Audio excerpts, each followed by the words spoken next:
Meus amados irmãos, meus amigos, percebe-se ultimamente, e sobretudo no mundo pós-pandêmico, um grande esforço de fortalecimento de instituições e empreendimentos.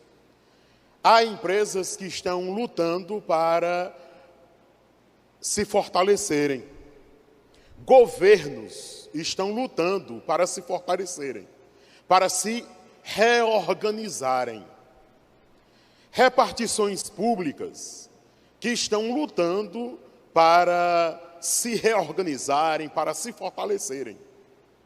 Projetos, instituições governamentais e não governamentais, canais nas redes sociais, blogs, sites, movimentos em defesas das suas ideologias, sindicatos, ministérios, partidos políticos, sobretudo nessa época, lutam fazendo conchaves para serem fortalecidos. E todo mundo não está errado, não. Está todo mundo certo. É o empresário que quer fortalecer a sua empresa, é o administrador do município que quer fazer uma boa administração, mostrar algum serviço. Está todo mundo certo para fortalecer as suas instituições e o seu trabalho, a sua fonte de renda. Está tudo certo, não tem nada errado. Está tudo ok. Mas, meus amados irmãos, existe uma instituição chamada igreja local. Quem está lutando para fortalecer a igreja local? Quem está ajudando a fortalecer a igreja local, sobretudo no mundo pós-pandêmico? Quem está se preocupando com a igreja local? Quem são aqueles que estão tendo alguma ideia, fazendo alguma coisa para que a igreja local seja fortalecida? Ora, a igreja local é formada de famílias. E é muito óbvio que para a igreja local ser fortalecida, é preciso que tenhamos famílias fortalecidas. E nós sabemos que a única coisa que pode fortalecer uma família hoje é a palavra de Deus. Qualquer outro método de fortalecimento familiar é falível e não é eficaz. O único método de fortalecimento familiar que é eficaz é o método bíblico. Por isso, o tema desta noite: famílias firmes da palavra contribuem para o fortalecimento da igreja local. O texto para o qual eu convido os amados irmãos e amigos quem achou, Filipenses 4 diz amém. A palavra de Deus diz assim: portanto, meus irmãos, a quem amo e de quem tenho saudade, vocês que são a minha alegria e a minha coroa, permaneçam assim, firmes no Senhor. Ó amados, o que eu rogo a Evódia e também a Sintique é que vivam em harmonia no Senhor. Sim, e peço a você, leal companheiro de jugo, que as ajude, pois lutaram ao meu lado na causa do Evangelho, com Clemente e meus demais cooperadores. Os seus nomes estão no livro da vida. Amém, meus amados irmãos? Que o Senhor nos ajude na compreensão do texto sagrado, para que, compreendendo, queremos todos nós, e livre e espontânea vontade, colocá-lo em prática. Famílias firmes na palavra de Deus, com certeza dão a importância à igreja local. Famílias firmadas na palavra de Deus, com toda certeza dão uma parcela de contribuição para o fortalecimento da igreja a qual congrega. Antes de pontuar aqui algumas coisas nesse texto sagrado, eu gostaria de apenas deixar claro que a igreja de Jesus Cristo é composta por pessoas que se converteram. É o nosso entendimento. Nós acreditamos que uma igreja é formada por pessoas crentes, tementes a Deus. Indivíduos, pessoas, famílias que se entregaram ao Senhor Jesus e por isso são novas criaturas, como diz o apóstolo Paulo.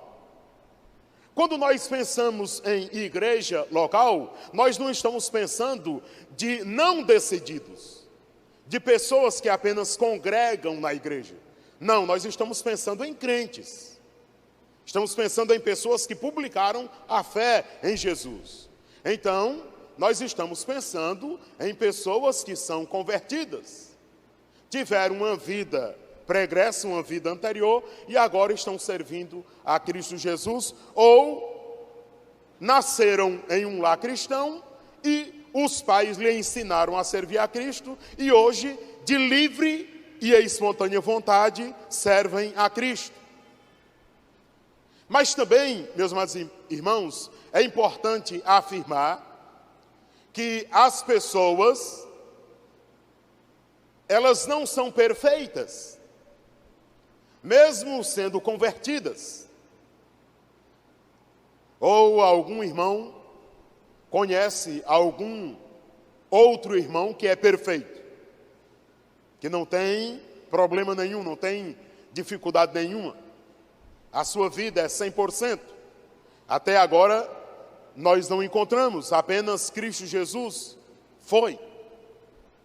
Então, esses indivíduos, nós vivemos em famílias, que estamos inseridos no contexto eclesiológico, no contexto da igreja local.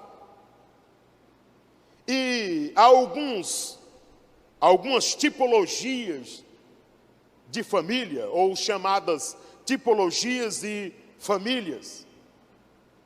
Por exemplo, a família conjugal, que é formada por um casal de jovens ou não, que não tem filhos. É o casal sem filho. Nós chamamos de família conjugal.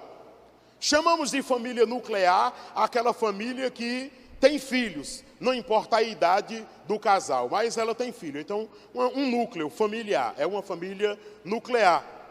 Chamamos de família unipessoal, adultos solteiros, divorciados e viúvos sem filhos.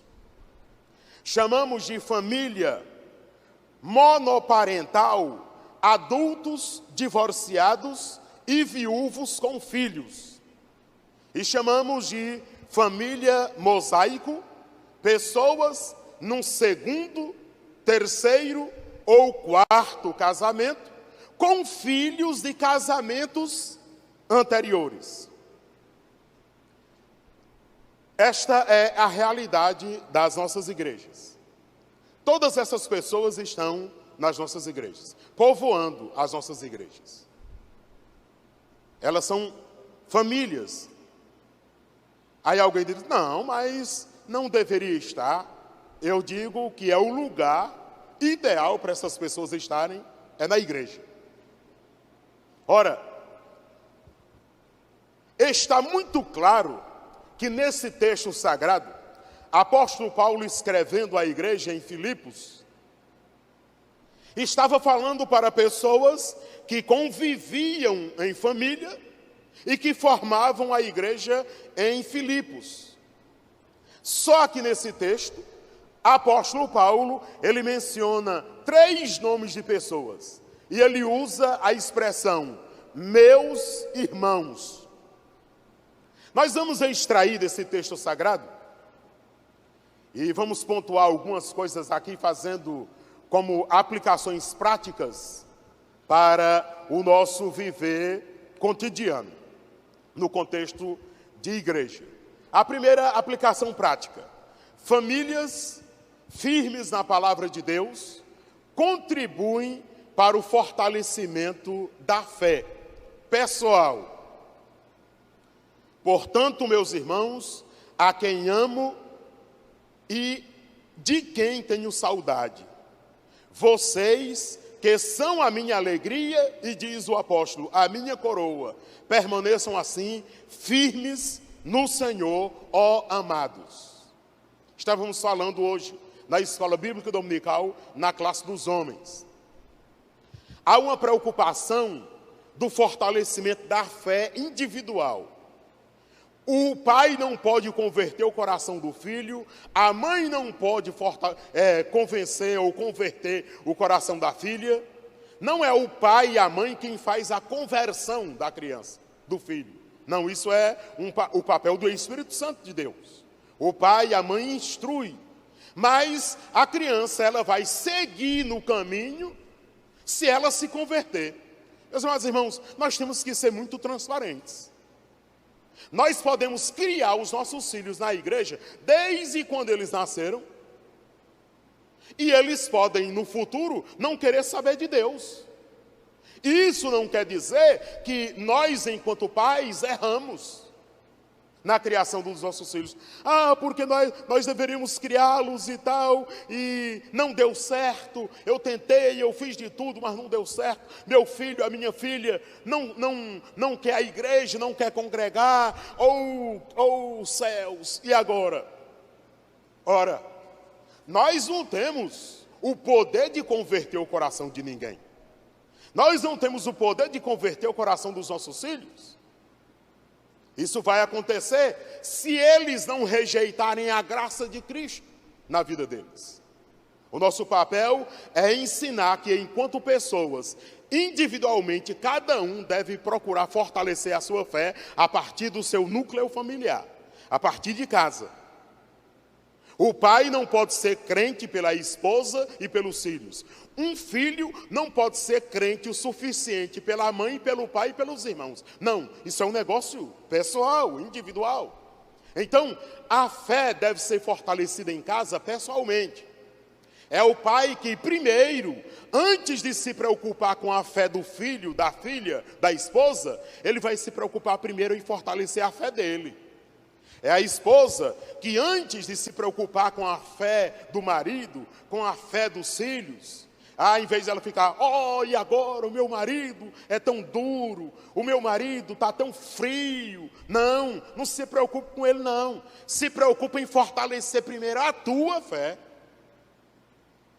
Então, é impossível um filho ser crente pela família toda, um pai ser crente pela família toda, uma mãe ser crente pela família toda. Isso é uma questão pessoal. Então é preciso fortalecer a fé individualmente. Esse versículo 1 é a conclusão de um incentivo que o apóstolo Paulo começou lá no capítulo 3, versículo 17. Paulo ele está incentivando que os irmãos em Filipos, que cada um individualmente fortaleça a sua fé pessoal primeiro.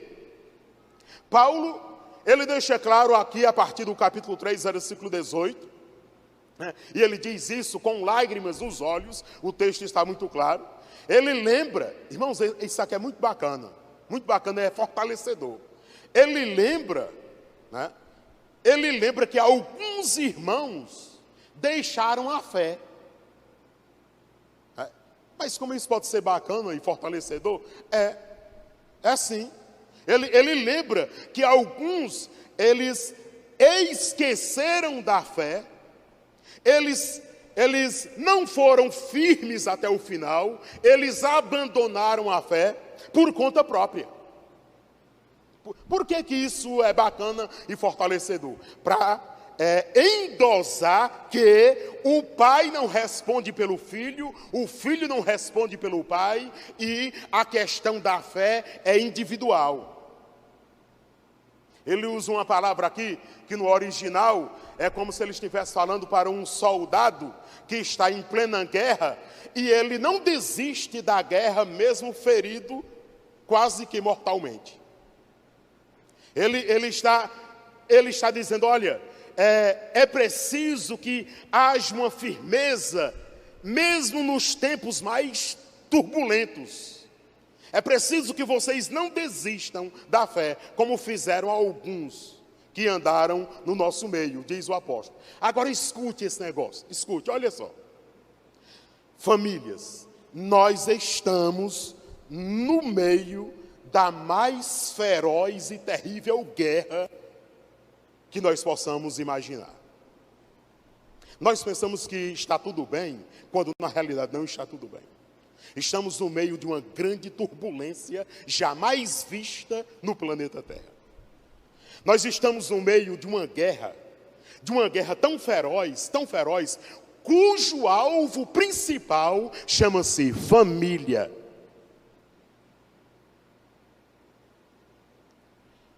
Há um sistema global, há um sistema mundial para destruir a família. O alvo é só um, família. Sabe por quê? Agora olhe para mim para você entender.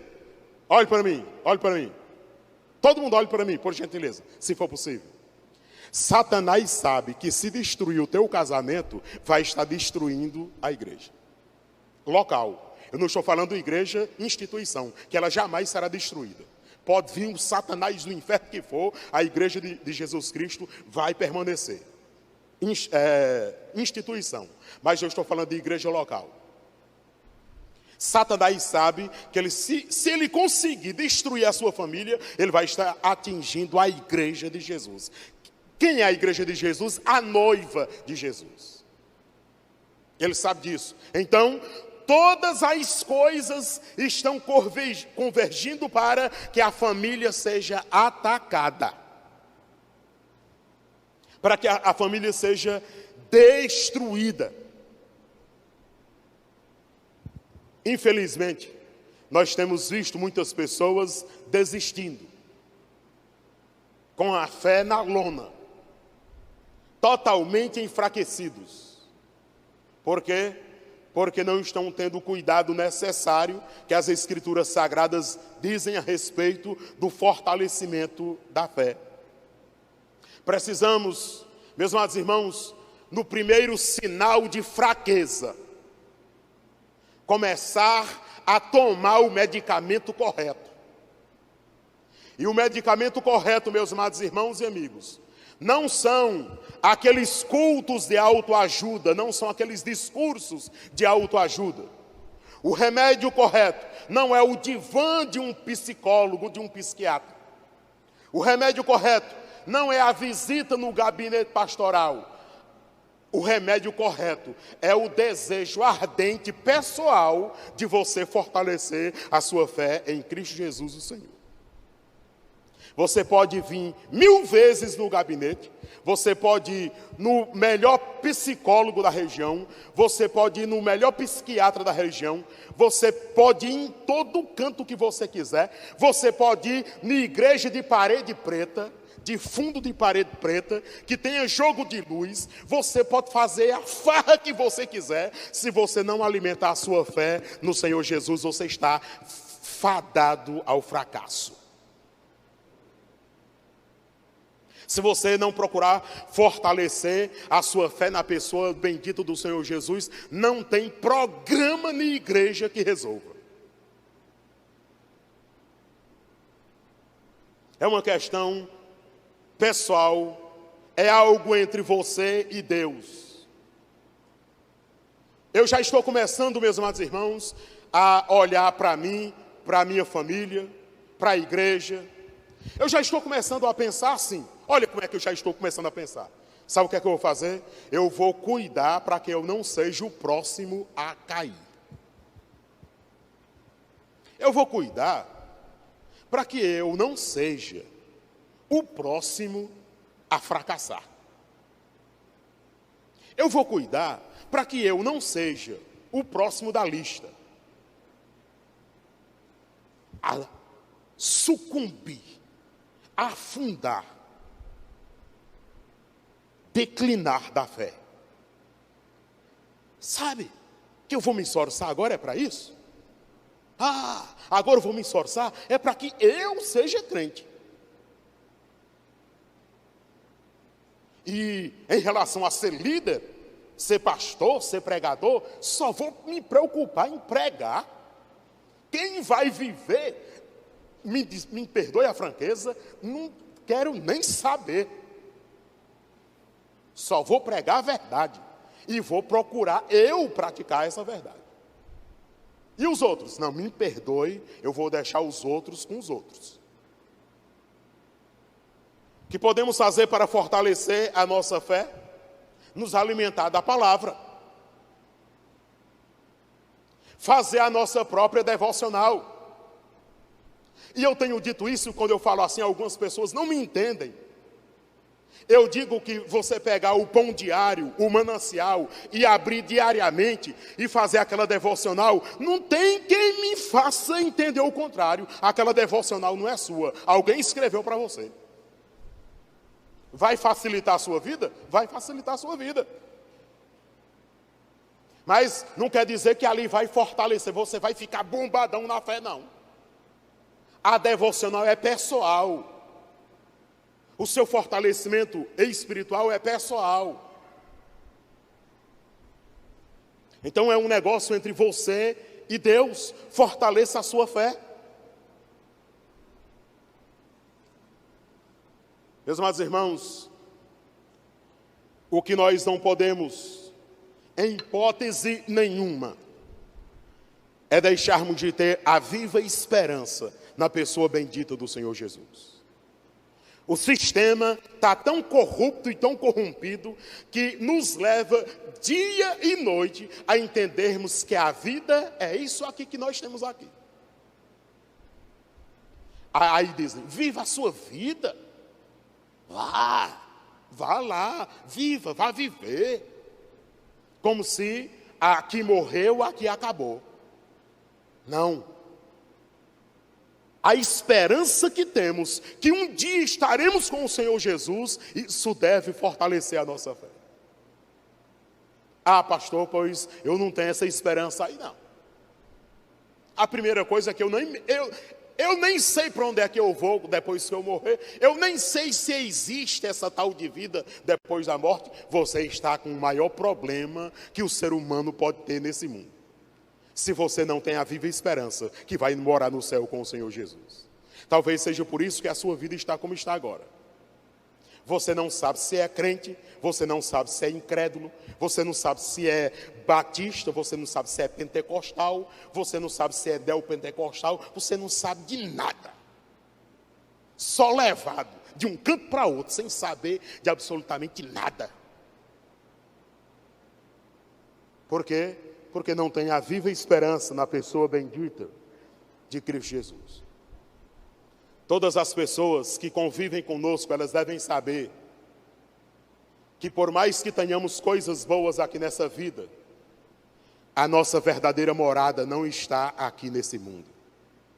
Por mais que a nossa casa seja boa, luxuosa e confortável, a morada final do crente em Cristo é no céu com o Senhor Jesus. Mas você está muito preocupado com as coisas aqui nesse mundo e você nunca mais nem pensou sobre isso.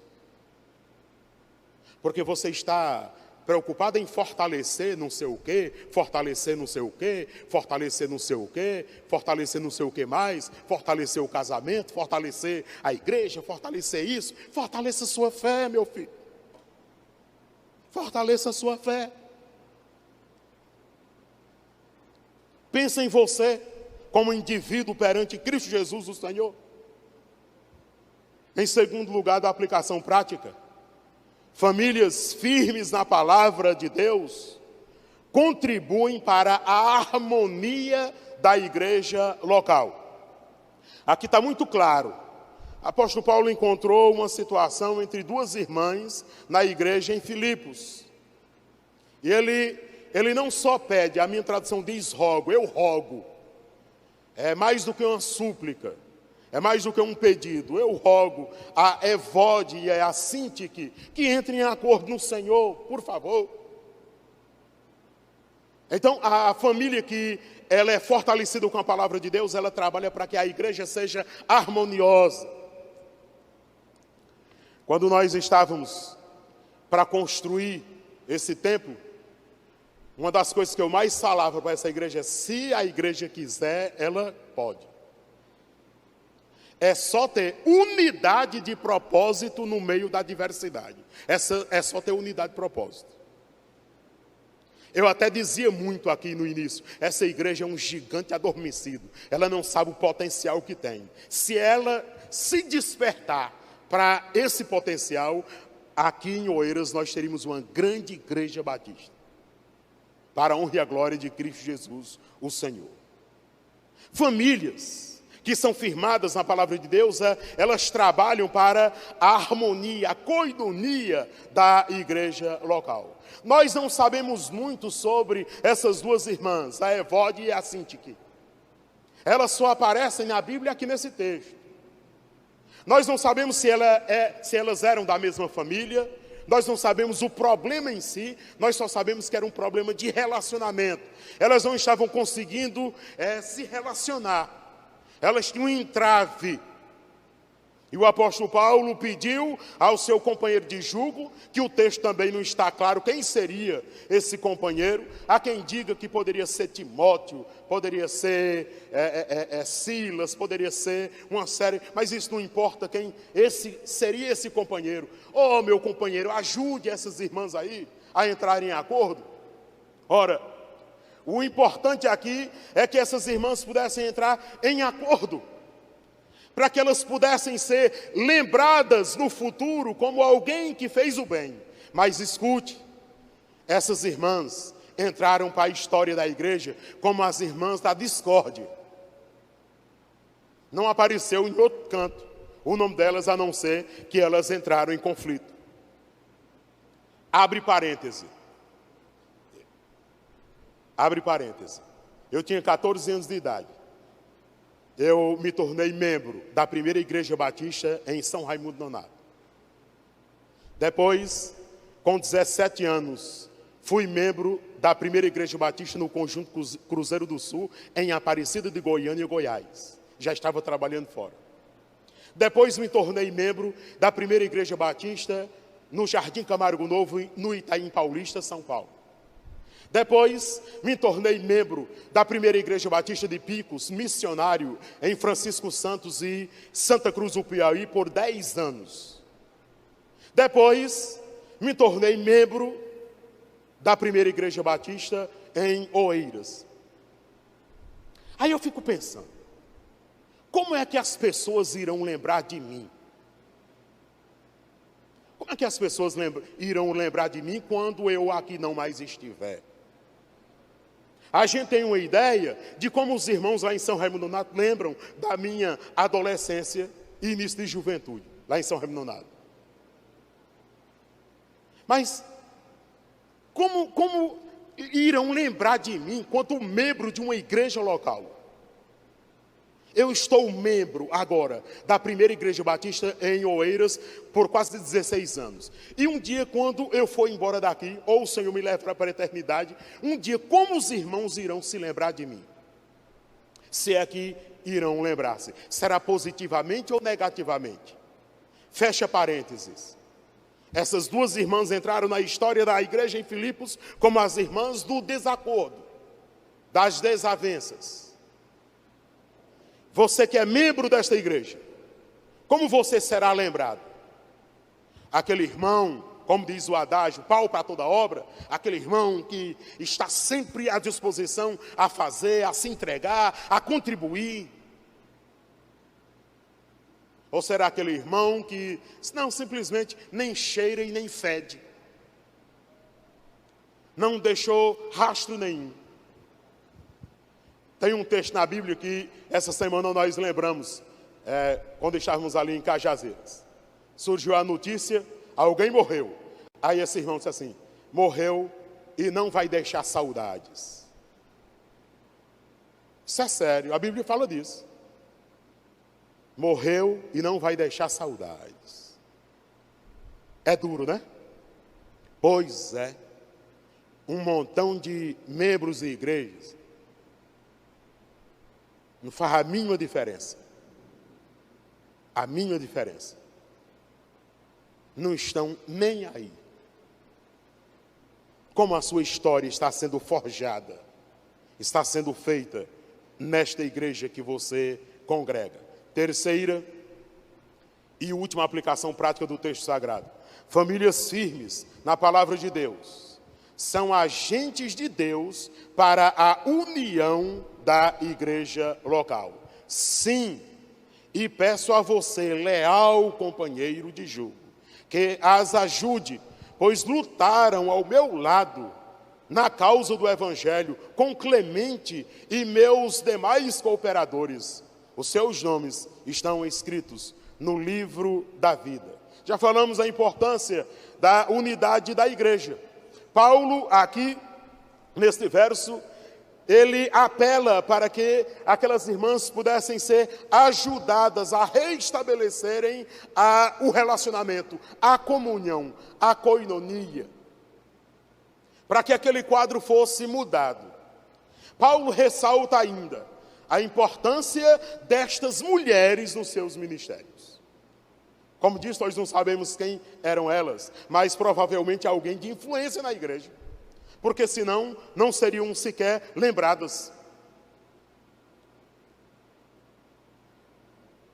Mas o que isso tem a ver, meus amados irmãos, conosco? O que isso tem a ver com a nossa fé? O que isso tem a ver com esta igreja? O que isso tem a ver com a vida cristã? Tem tudo. Porque uma pergunta muito importante precisa de uma resposta da minha parte. Como a minha família pode ajudar a esta igreja ser mais unida dia após dia? Como nós podemos contribuir para a unidade desta igreja?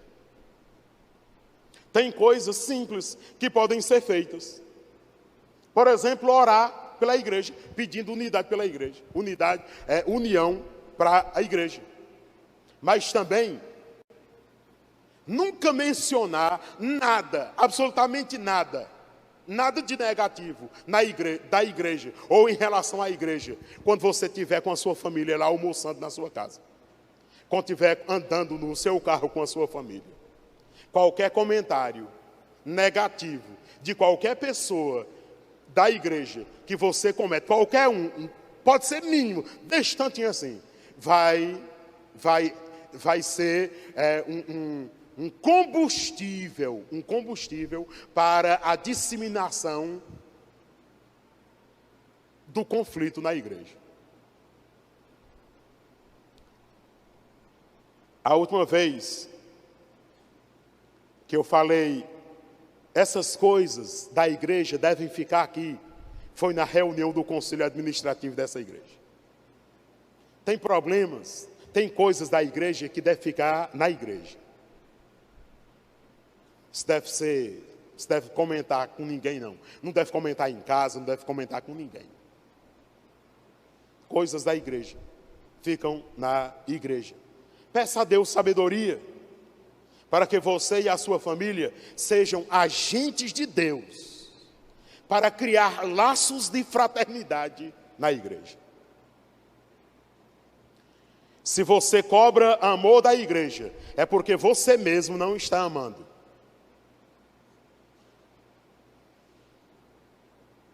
A pessoa que cobra a igreja, cadê o amor da igreja? Essa pessoa não está amando.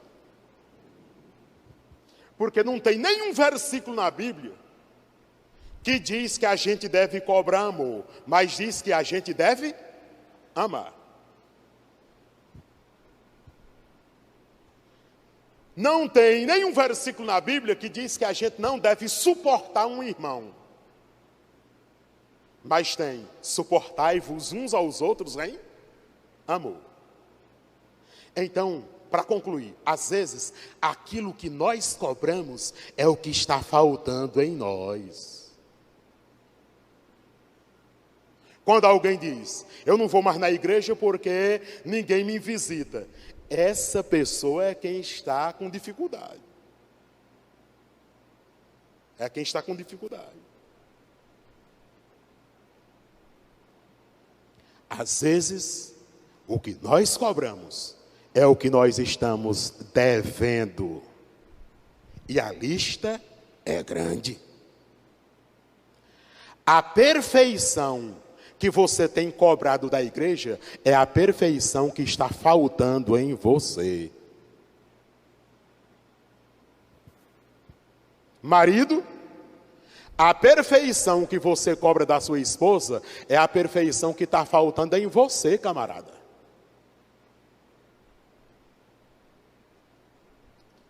A perfeição que você cobra do seu filho é a perfeição que está faltando em você. Como sabemos cobrar, como sabemos reclamar, e como às vezes nada fazemos. Que o Senhor Jesus tenha misericórdia de mim e de você.